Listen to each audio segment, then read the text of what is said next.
जय हिंद, जय भारत, वंदे मातरम। मैं रविंद्र फौजी। साथियों, आज ट्विटर पर मैंने एक अभी ट्वीट देखा। हालांकि हमारे बहुत से आर्मी के और देश के नौजवानों ने उस व्यक्ति को खूब खरी खोटी सुनाई है, और वो व्यक्ति एक आईपीएस जो कि डीजीपी के पद से रिटायर व्यक्ति है, लेकिन उसकी भाषा इतनी थर्ड क्लास है कि आज जो दिल्ली में ब्रिगेडियर साहब के साथ मारपीट हुई है, सबसे पहले ये एक आईपीएस महोदय हैं, इन्होंने जो ट्वीट किया है ब्रिगेडियर साहब की घटना पर, इन्होंने जो लिखा है कि सूतियों की जानकारी के लिए अपने को खास समझने वाले इन लोगों की पिट जाने के लिए बीएनएस में कोई सेक्शन अलग से नहीं है, न किसी कानून या जजमेंट में लिखा है कि उनके पिट जाने पर स्थिति गंभीर मानते हुए कर्फ्यू लगा दिया जाए। बिलबिलाते रहे, प्रशासन पर ठेंगे से कोई असर नहीं पड़ता।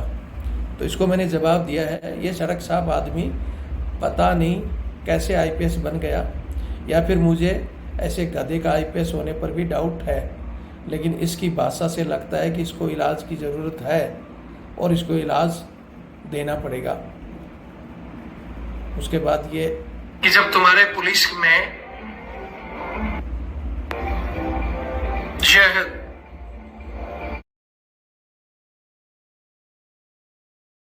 व्यक्ति एक आईपीएस जो कि डीजीपी के पद से रिटायर व्यक्ति है, लेकिन उसकी भाषा इतनी थर्ड क्लास है कि आज जो दिल्ली में ब्रिगेडियर साहब के साथ मारपीट हुई है, एक सेना के सेवारत ऑन ड्यूटी ब्रिगेडियर साहब के साथ दो दारू पीते हुए व्यक्तियों ने उनके साथ मारपीट की, और उसके बाद पुलिस ने जो उनके साथ बर्ताव किया, उसके लिए आज ट्विटर में बहुत से लोगों ने, देश की जनता ने और हमारे रिटायर्ड अधिकारी जवानों ने, सब ने ब्रिगेडियर साहब का सपोर्ट लेते हुए पुलिस को खरी खोटी सुनाई।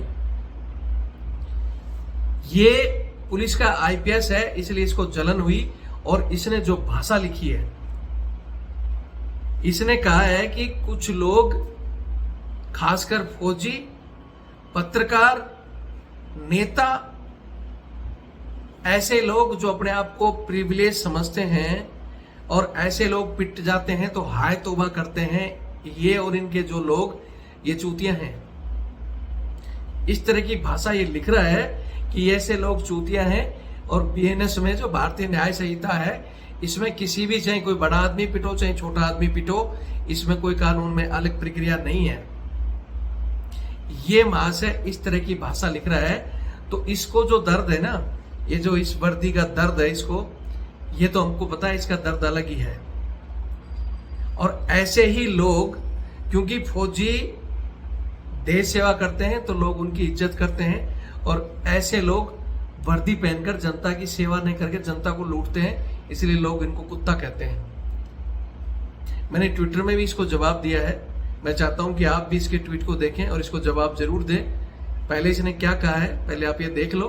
हालांकि मैं आपको बता देता हूं कि ब्रिगेडियर साहब का जो मामला है, बहुत ही बड़ा तूल पकड़ चुका है हमारी सेना भी, क्योंकि सेना के अधिकारी जिस नींद में सोए थे, मैंने कठोर शब्दों में कहा कि हमारी सेना के जो बड़े लीडर हैं, उनमें दमदार अधिकारी कोई रहा नहीं।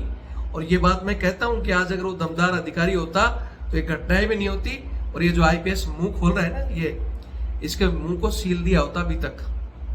इसी तरह एक एसएसपी सैनी पंजाब का था, पंगा लिया था एक कर्नल साहब से, और जब कोर कमांडर ने कहा ना कि साला को घेर के खोद कर निकालो, चूहे की तरह बिल में छिप गया था, अंडरग्राउंड हो गया था 6 महीने के लिए, और बाद में उसको डिमोशन करके एसपी बनाया था। चाल उसकी सीधी हो गई थी। ऐसे ही इसको भी इलाज की जरूरत है, लेकिन अब वो रॉयल अधिकारी है नहीं। हालांकि आपको बता दूं, अभी सेना थोड़ी सख्त एक्शन में है। दिल्ली के एलजी साहब ने खुद ट्वीट करके कहा है कि भाई ये बहुत बड़ा दुर्भाग्य है कि एक सेना के ब्रिगेडियर साहब के साथ इस तरह की मारपीट होती है और पुलिस ढंग से कार्रवाई नहीं होती है। अभी एक जो पुलिस इंस्पेक्टर थे उनके ऊपर भी कुछ कार्रवाई हुई है, दिल्ली पुलिस भी एक्शन ले रही है और पूरी देश की जनता भी इस घटना को एक बहुत ही बड़ी घटना मान रही है। बात यह नहीं है कि उनका नाम, जो उसके लड़के का तेजस या उन साहब का जो भी नाम है, उस नाम के पीछे नहीं, उनके पीछे एक ब्रिगेडियर पद लगा हुआ है, उनकी भी एक वर्दी है और उनका एक डिपार्टमेंट है आर्मी। और ये हमला सीधा सीधा आर्मी पे हमला माना जा रहा है। और ये आदमी लिख रहा है कि फौजी चूतिया, इसको इलाज की जरूरत है, इसका इलाज हम कर सकते हैं।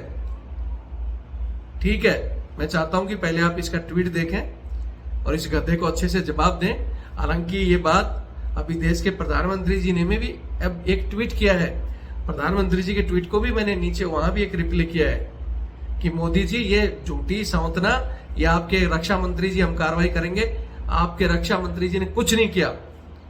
एक सैनिकों के लिए कानून बनना चाहिए, चाहे उस वर्तमान सैनिक हो या रिटायर्ड सैनिक हो। ये एक देश की धरोहर माना जाता है। ये वर्दी कोई ऐसे ही नहीं मिल जाती कि एरा गेरा नत्थु खेरा कोई पहन ले। ठीक है, और इस सैनिक या पूर्व सैनिक पर किया गया प्रहार इस वर्दी पर प्रहार माना जाता है। और जिस दिन हमारी सेना अगर खुद एक्शन लेना शुरू कर देगी तो फिर ये बिलखला जाएंगे लोग। तो ऐसा मजबूर ना करो, इसलिए कानून बनाएं। और बाकी मेन इस बंदे के लिए मेरा ये वीडियो है, इसको जरूर जवाब दें।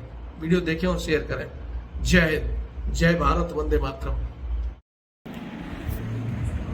गुंडों का किसी भी शरीफ व्यक्ति को पीट देना चिंता का विषय है, लेकिन फौजियों, पत्रकारों, वकीलों, डॉक्टरों, नेता आदि को पिट जाने पर हाय तौबा करना दिखाता है कि वे अपने आप को एक प्रिविलेज क्लास समझते हैं। क्यों भाई? केवल आप पिट जाने से ही कानून व्यवस्था खास तौर से खराब हो जाती है। सूतियों की जानकारी के लिए अपने को खास समझने वाले इन लोगों के पिट जाने के लिए बीएनएस में कोई सेक्शन अलग से नहीं है, न कि किसी कानून या जजमेंट में लिखा है कि उनके पिट जाने पर स्थिति गंभीर मानते हुए कर्फ्यू लगा दिया जाए। बिलबिलाते रहे, प्रशासन पर ठेंगे से कोई असर नहीं पड़ता। सारी हाय तौबा की जड़ इस देश। जय हिंद, जय भारत, वंदे मातरम। मैं रविंद्र फौजी। सबसे पहले तो इस गधे ने जो भाषा लिखी है, मुझे तो डाउट है कि ये व्यक्ति आईपीएस था और इतने बड़े पद से रिटायर होकर आज भी ये सिर्फ और सिर्फ गधे की भाषा बोल रहा है। दिल्ली में एक ब्रिगेडियर साहब जिनके साथ दारू पीने वाले व्यक्तियों ने मारपीट की और पुलिस सही से उनको